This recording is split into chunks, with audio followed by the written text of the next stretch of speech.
ये स्टूडेंट्स, आज हम डिस्कस करने जा रहे हैं डीसी जोसेफ्सन इफ़ेक्ट। उसके पहले शॉर्ट में हम जोसेफ्सन टनलिंग को थोड़ा सा डिस्कस करेंगे। हमने क्या किया था कि एक सुपर कंडक्टर का बार लिया था, उसको दो पार्ट में डिवाइड कर दिया था और इनके बीच का जो डिस्टेंस था वो 1 सेंटीमीटर के आसपास था।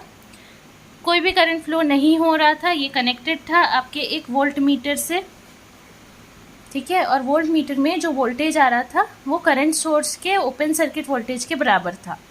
डिस्टेंस को कम किया गया 1 नैनोमीटर के लगभग, तो फिर हमको क्या मिला कि अचानक से ज़ीरो वोल्टेज दिखने लग गया, जो कि ये शो कर रहा था कि जो करंट फ्लो है वो सुपर कंडक्टर की तरह से हो रहा है। तो इसीलिए ये जो इफ़ेक्ट है हमारा, ये कहलाता है डीसी जोसेफ्सन इफ़ेक्ट। ऐसे ही एक और इफ़ेक्ट होता है एसी जोसेफ्सन इफ़ेक्ट, जिसमें हमने देखा कि जो वोल्ट मीटर है वो वोल्टेज तो शो कर ही रहा था, लेकिन साथ में हाई फ्रीक्वेंसी इलेक्ट्रोमैग्नेटिक रेडिएशन भी निकल रहा था गैप में से, जिससे ये पता चलता है कि वहाँ पे high frequency alternating current exist कर रहा था, ठीक है। वो एसी जोसेफ्सन इफ़ेक्ट। पहले हम लोग डीसी जोसेफ्सन इफ़ेक्ट को डिस्कस कर लेते हैं। तो यहाँ पे अगर हम मान के चलें कि ψ1 जो है वो प्रोबेबिलिटी एम्पलीट्यूड है इलेक्ट्रॉन पेयर का, जंक्शन की एक साइड में और दूसरे वाले साइड में है ψ2, ठीक है। दोनों सुपर कंडक्टर को आइडेंटिकल मान रहे हैं और साथ में दोनों ही ज़ीरो पोटेंशियल पे हैं, ऐसा मान रहे हैं। तो फिर जो श्रोडिंगर इक्वेशन होगा, श्रोडिंगर इक्वेशन को हम किस तरीके से लिखेंगे? हम कुछ ऐसे लिख सकते हैं, I H cross del ψ1 by del T is equals to H cross T ψ2 और I H cross del ψ2 by del T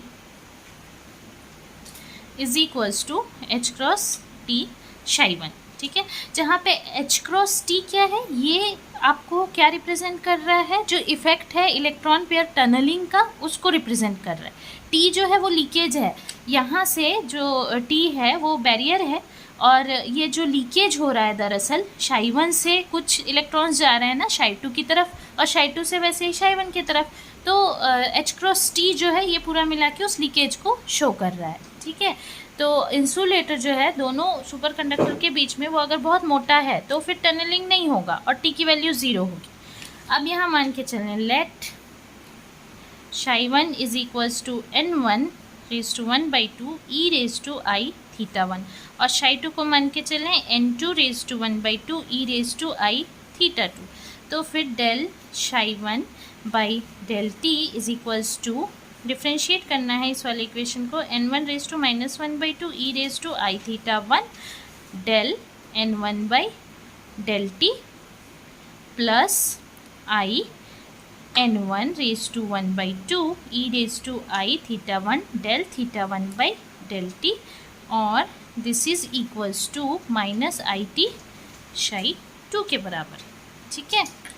तो del ψ1 by del T is equals to 1 by 2, ये हो जाएगा आपका n1 E raise to I theta 1 del n1 by del T plus I n1 raise to 1 by 2 E raise to I theta 1 del theta 1 by del T, this is equals to minus I T n2 1 by 2 E raise to I theta 2। Substitute किया हमने इस ψ2 के value को यहाँ पर, ठीक है। अब हम लोग इसी तरीके से डेल ψ2 बाई डेल टी को भी लिखेंगे। तो डेल ψ2 बाई डेल टी जो है उसको हम लोग क्या लिखेंगे? Will be equal to 1 by 2 n2 raise to -1 by 2 E raise to I theta 2 del n2 by del T plus I n2 raise to 1 by 2 E raise to I theta 2 del theta 2 by del T, this is equals to minus I n1 raise to 1 by 2 E raise to I theta 1। अच्छा, एक T भी रहेगा यहाँ पे, जैसे यहाँ पे भी एक टी था वैसे ही यहाँ पे भी एक टी रहेगा, ठीक है। इसको दे देते हैं इक्वेशन नंबर 1 और ये दे देते हैं इक्वेशन नंबर 2। अब इक्वेशन 1 जो है उसको हम मल्टीप्लाई करेंगे n1 raise to 1 by 2 exponential minus I theta 1, ये इसमें सिर्फ माइनस रहेगा और उसके साथ हम इसको मल्टीप्लाई करेंगे, ठीक है। तो हम देखते हैं, multiplying 1 by N1 1/2 e raised to minus I theta 1 और साथ में and using del is equals to theta 2 minus theta 1। तो फिर हमको क्या मिल जाएगा equation 1/2 del N1 by del T plus IN1 del theta 1 by del T is equals to minus IT N1 N2 whole raise to 1/2 e raise to I theta 2 minus theta 1। कुछ इस तरीके से हमारे को ये इक्वेशन मिल जाएगा। ठीक है, यानी हम इसको और थोड़ा सा सिंप्लीफाई करके 1/2 del N1 by del T plus IN1 del theta 1 by del T is equals to minus IT N1 N2 whole power 1/2 e raise to I del, ऐसा लिख सकते हैं। इक्वेशन नंबर 3 दे देते हैं इसको। वैसे ही जो आपका इक्वेशन 2 था उसको हम मल्टीप्लाई करते हैं N2 raise to 1/2 e raise to minus I theta 2 और फिर सिंप्लीफाई करें तो फिर उससे हमको क्या मिलेगा 1/2 del N2 by del T plus IN2 del theta 2 by del T is equals to minus IT N1 N2 raise to 1/2 e raise to minus I del. Equation number हो गया ये 4। अब ये दोनों इक्वेशन से रियल और imaginary part को हमको इक्वेट करना है। तो del N1 by del T is equals to 2t N1 N2 whole power 1/2 sine del हो जाएगा ये।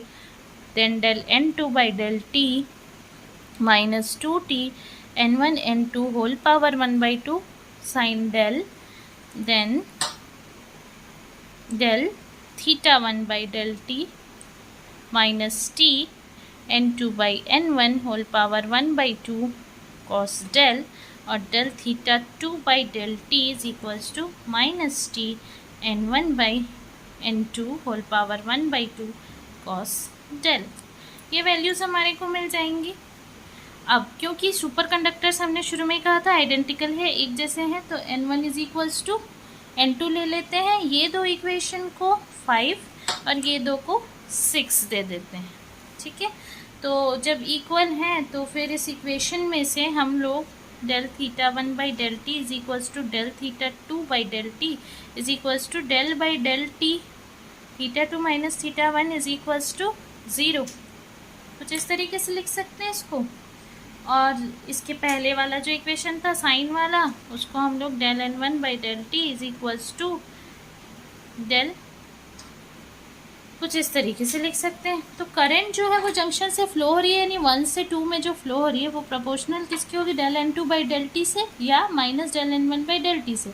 तो इससे हमारे को क्या कंक्लूजन मिलता है कि जो सुपर करंट है जे सुपर कंडक्टिंग पेयर का, उसमें एक फेज डिफरेंस डेल हमारे को देखने को मिलता है। तो हम उसको J is equals to J0 sine del, this is equals to J0 sine theta 2 minus theta 1। तो J0 जो है वो प्रोपोर्शनल किसके है आपका T के, और क्या रिप्रेजेंट कर रहा है, मैक्सिमम जीरो वोल्टेज करंट जो कि पास हो सकता है जंक्शन में से। जीरो अप्लाइड वोल्टेज के साथ डीसी करंट फ्लो होगा जंक्शन से, उसकी वैल्यू होगी J0 के बीच में और माइनस J0 और J0 के बीच में, और वो डिपेंड किस पे करेगा, phase difference theta 2 minus theta 1 पे। और ये इफेक्ट आपका क्या कहलाएगा, डीसी जोसेफ्सन इफेक्ट। Thank you.